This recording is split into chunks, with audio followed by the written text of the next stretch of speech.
Thank you all.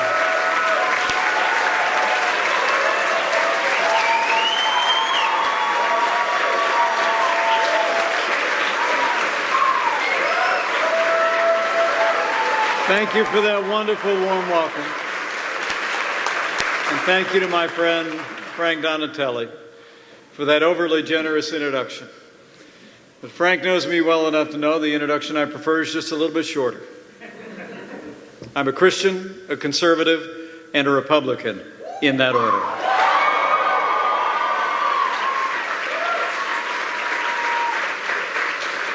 And it's a great honor to be here tonight to address the rising generation of conservative leaders, men and women of the Young America's Foundation here at the 39th National Conservative Student Conference. Give yourselves a round of applause. You're going to be making a difference in America for a long time. So welcome back to Washington, D.C. And before I get started, I bring greetings this evening from a friend of mine. A man who's been fighting every day for common sense conservative values from the very heart of the White House in the Oval Office. I bring greetings from the 45th President of the United States of America, President Donald Trump.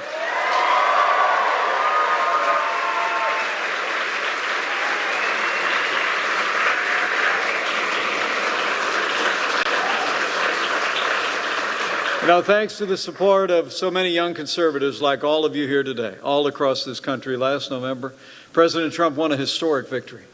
More counties than any president since Ronald Reagan. 30 of 50 states. States no Republican had carried in a generation. I mean, the truth is, with your support, President Donald Trump turned the blue wall red.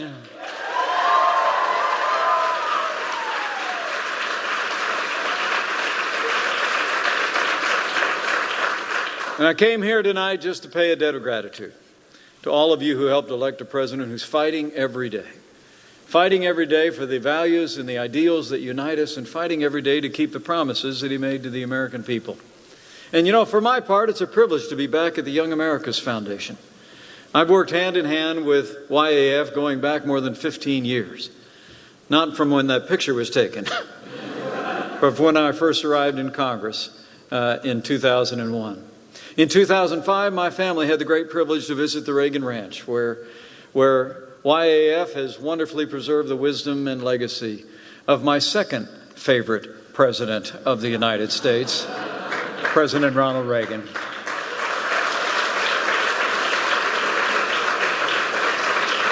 But I have to tell you, as I ran into Ron and Frank backstage, thinking of all the years that we've stood together and all the encouragement they've been to me as a conservative, I just can't tell you how genuinely humbling it is for me to think that I'm standing before you today because of their encouragement and support, and because of folks like you all over this country, and because of the confidence and generosity of our new president, that I stand before you today as the 48th Vice President of the United States of America. So on behalf of my family, thank you for the opportunity to serve.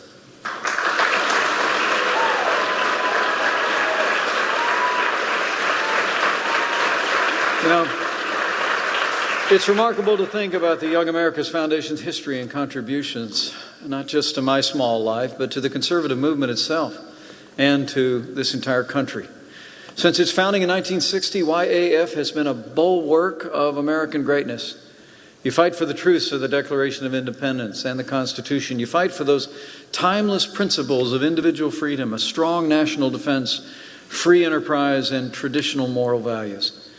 And let there be no doubt, because of the work of all of you all across this country, conservative values are winning on campuses and winning the hearts and minds of America, one student at a time. You know, today YAF has more than 300 chapters that are active on over 2,000 campuses all across the United States, reaching a stunning 400,000 students every year. You run so many noteworthy projects and programs, but I especially like to thank you particularly for your heroic work promoting and standing for freedom of expression and the free exchange of ideas on the campuses across this country.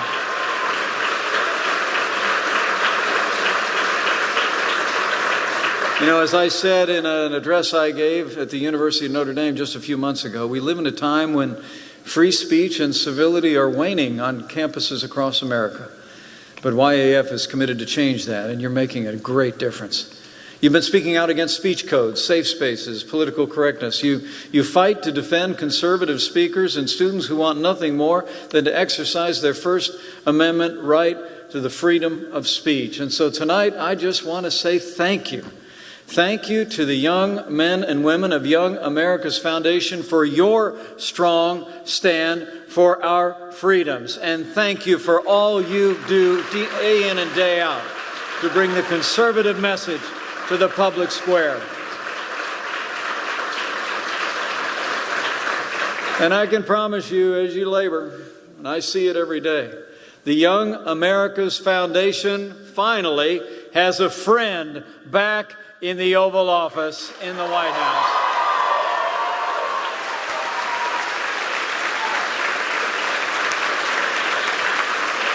President Donald Trump's been fighting every day for the conservative vision, the conservative values that you and I hold dear. President Trump has given voice, I believe, to the aspirations and frustrations of the American people like no leader since President Ronald Reagan. And our president has gone right to work putting men and women into a cabinet, into this administration that have been advancing that agenda with consistency and with courage. I mean, I got to tell you, I think President Donald Trump has assembled the strongest conservative cabinet in my lifetime, bar none. I mean, think about it. I mean, how about Ambassador Nikki Haley to the United Nations?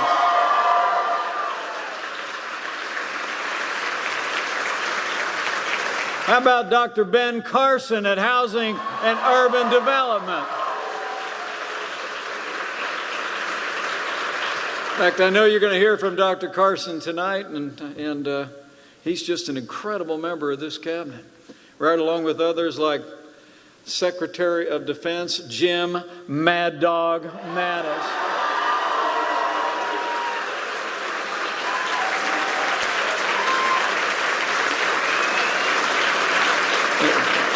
You know, you go around that cabinet table, people like Betsy DeVos and others, it speaks volumes about this president's commitment to surrounding himself with extraordinary men and women as a part of this administration's team. And I couldn't be more proud to be a small part of it. So as I stand before you today,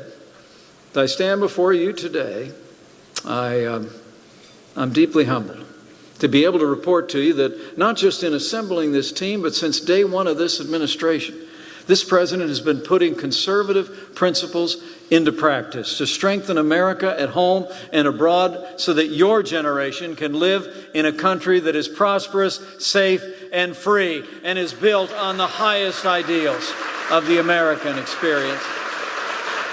I mean, just look at what our president has done to get the American economy moving again already.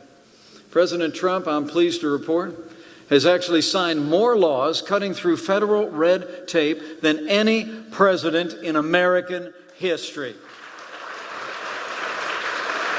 This president has been unleashing American energy after years of frustration by a liberal administration, like when he authorized the construction of the Keystone and Dakota pipelines and begun to roll back the Clean Power Plan. You know, the truth is, under President Donald Trump, the war on coal is over. And this president's been putting America first, like when he announced that the United States of America officially today notified the United Nations that we are withdrawing from the Paris Climate Accord.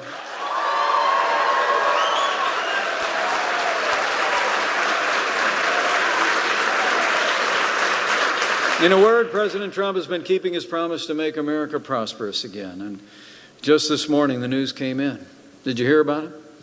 Over 1 million new jobs have been created across this country by businesses large and small since President Donald Trump took office.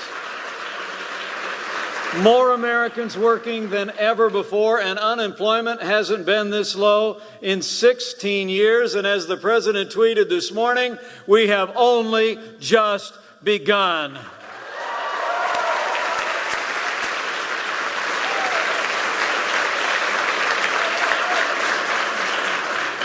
But as important as our prosperity is, this President knows that security is the foundation of our prosperity. And serving with him every day, I can assure you, President Trump has no higher priority than the safety and security of the American people.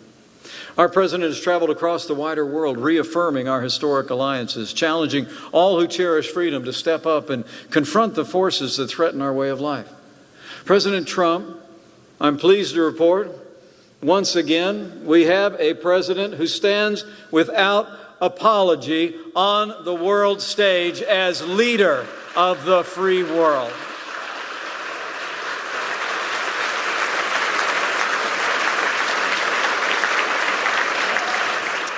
And I have to tell you, more personal to me, as the proud father of a United States Marine, I couldn't be more grateful to serve as vice president to a president who cares so deeply about the men and women of the armed forces of the United States, their families, and our veterans.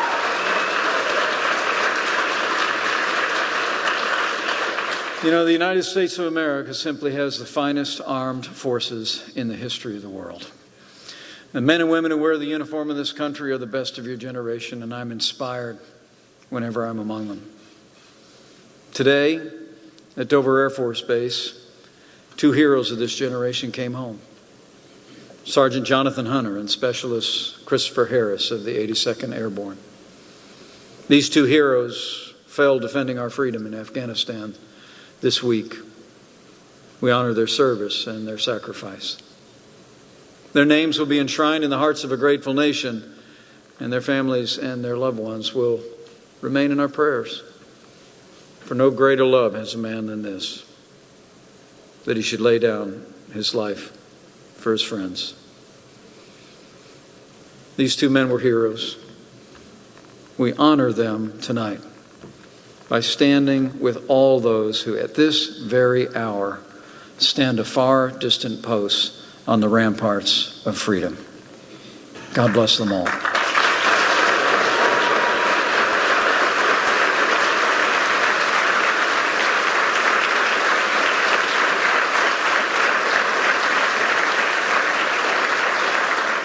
And we honor them through our tributes, but we also honor them through our actions.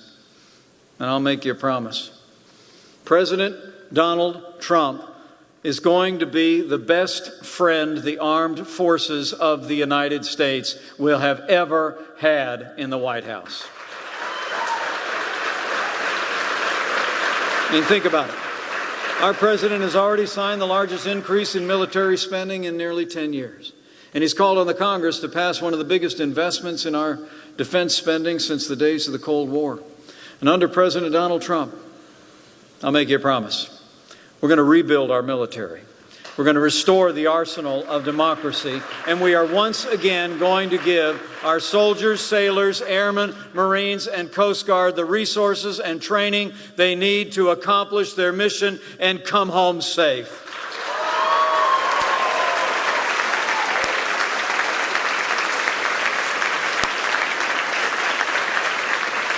And with the leadership of this Commander-in-Chief, I'm proud to report our armed forces are taking the fight to our enemy on our terms, on their soil. And with President Donald Trump and our brave warriors in the field in Iraq and in Syria, we will not rest, we will not relent until we hunt down and destroy ISIS at its source, so it can no longer threaten our homeland or threaten our allies around the world.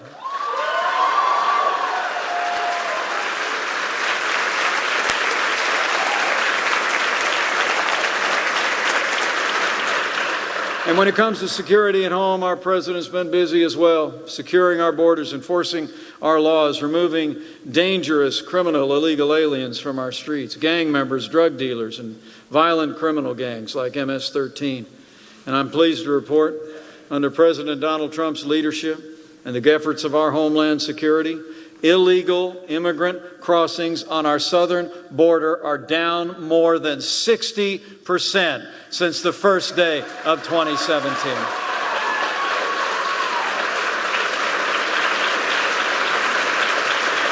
So President Trump is keeping his promise to make America safe again. And I couldn't be more grateful to serve with him.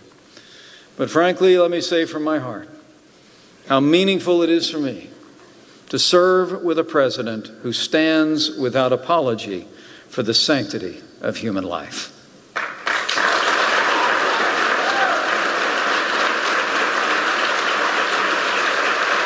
In one of his very first acts in office, President Trump reinstated the Mexico City policy to keep taxpayer funding out of organizations that perform and promote abortions abroad, and our president has expanded that policy to cover nearly $9 billion in foreign aid.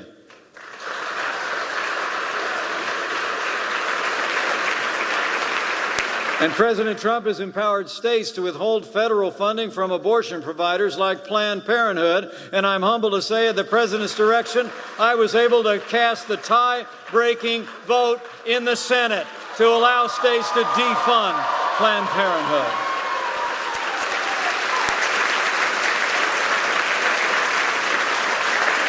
So this President's been standing for the God-given liberties enshrined in our Constitution.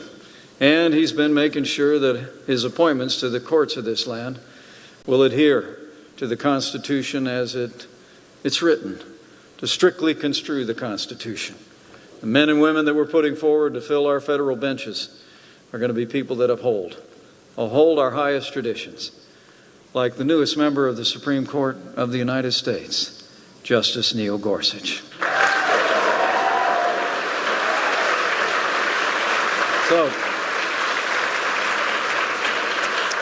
So it's about jobs and prosperity. It's about security at home and abroad. It's about our fundamental liberties, and it's strengthening America each and every day. President Trump has done all that and more, and it's been only a little more than 6 months. But as the President likes to say at this White House, that's just what we call a good start. Truth is, we got a lot more work to do. My fellow conservatives, let me assure you, Job one for this administration going forward is we're going to fight every day to keep the promise we made, and we're going to repeal and replace Obamacare. Now, last week it was clear that the Senate wasn't quite ready to keep that promise to the American people when they fell one vote short of moving forward on a bill to repeal and replace this disastrous policy. The truth is, every day Obamacare survives is another day the American people struggle. When Obamacare passed, we heard a lot of promises, you remember? We heard if you like your doctor, you can keep it. Not true. We heard if you like your health insurance, you could keep it. Not true. We heard that the cost of health insurance was going to go down. That one sure wasn't true. In fact, we were promised that families would save up to $2,500 in health insurance premiums if this thing became law about 7 years ago. And the truth is, the average Obamacare plan today costs nearly $3,000 more than a plan did in 2013. And while premiums are soaring, choices are plummeting. Next year, at least 40% of American counties, including 9 whole states, will have only one choice of a health insurance provider, meaning they'll essentially have no choice at all. Even worse, many counties will have no health insurance providers whatsoever in 2018 all across this country. And you know, it's not just about the statistics. It's about real people.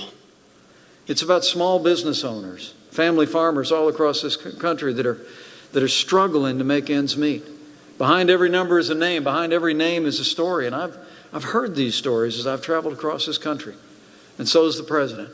I mean, small businesses that talk about the heartache of struggling to keep their whole workforce in place. People that have worked for them for years and years, but with skyrocketing costs of health insurance, they've got to choose between keeping the business going and keeping people on the payroll that they've known for years and years.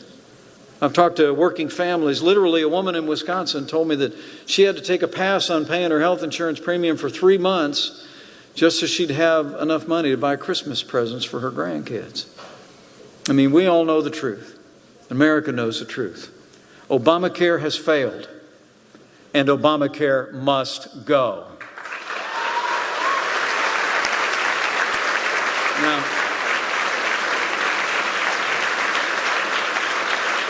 Now, the President and I were disappointed when the Senate came up short from finishing what the House of Representatives had started. In fact, the President said that every single one of those Democrats in the Senate and just a handful of Republicans, in his words, let the American people down.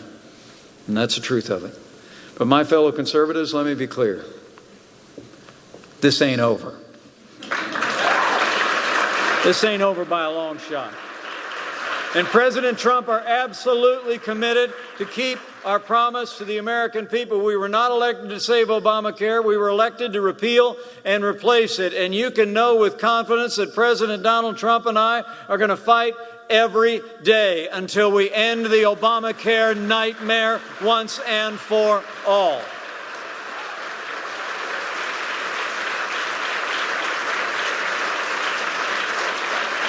And when that day comes, and rest assured it'll come, we'll begin to restore a health care system based on those timeless American principles of personal responsibility, free market competition, and state-based reform. That's the conservative way to meet the needs of this country in the 21st century when it comes to health care. And that is the American way to improve 21st century health care for this generation and the next.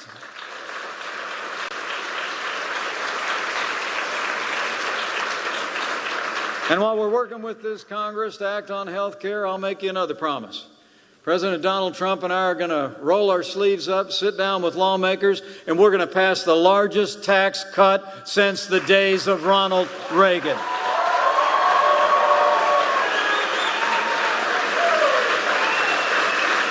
We're going to cut taxes across the board for working families, small businesses, and family farms. And President Trump is going to cut business taxes in America so American corporations can compete with companies around the world to create good-paying jobs right here in the good old USA. So it's about health care, it's about tax cuts, and under this president's leadership and with the support of this Congress, we're going to keep rolling forward. We'll make those historic investments in national defense to make America stronger and safer than ever before. We'll keep reining in those unelected bureaucrats so they can't cripple our economy from the comfort of those taxpayer-funded metal desks. We'll enact real education reform to give families more choices and make it possible for every child to be able to go to the school of their choice and have access to a world-class education every child deserves. There's a lot of work to do. But I know I'm looking at a lot of young people that are anxious to get to it. So to this rising generation of conservative leaders, I'll tell you, you picked a great time to show up.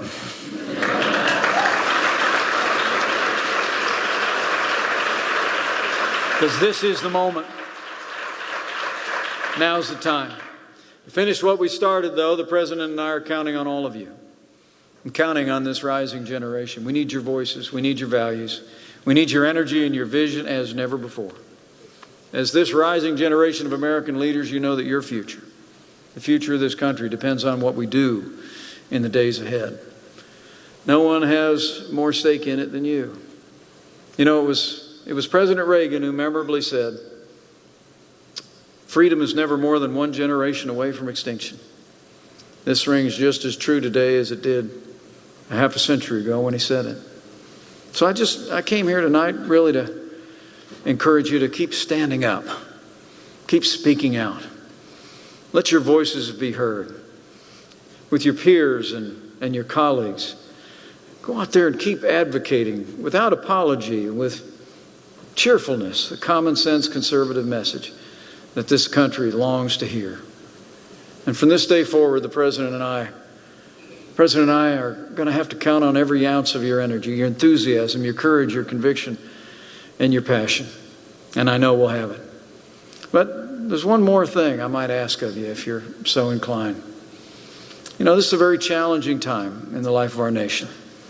widening and unknowable threats around the world, too much division here at home, an economy that's now beginning to get on its feet after years of struggling under the weight of big government.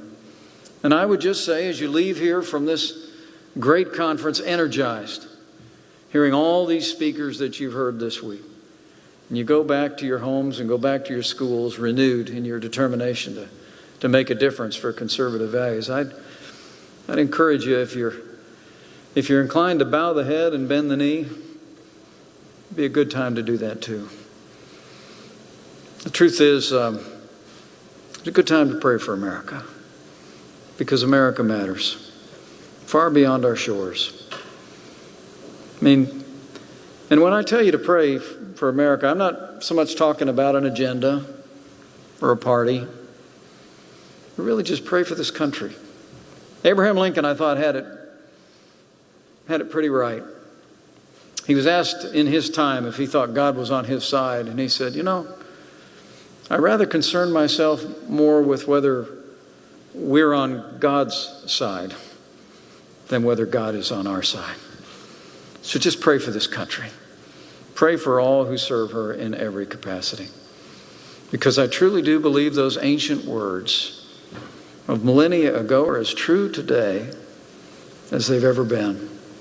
Words that Americans have clung to in much more challenging times than these.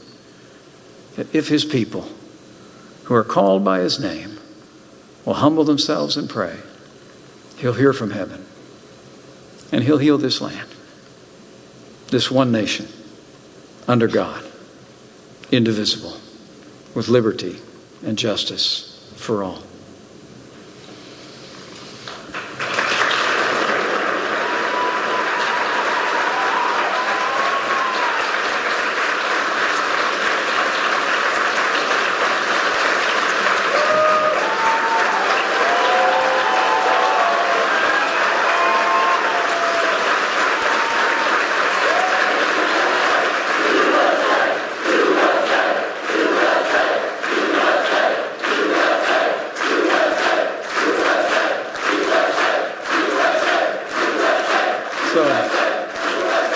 So, in a word, men and women of the Young America's Foundation, have faith.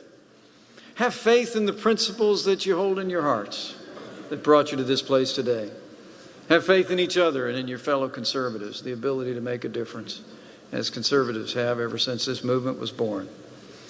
Have faith in this president, who I promise you and their whole team is fighting for you every day, and above all else, have a boundless faith in the American people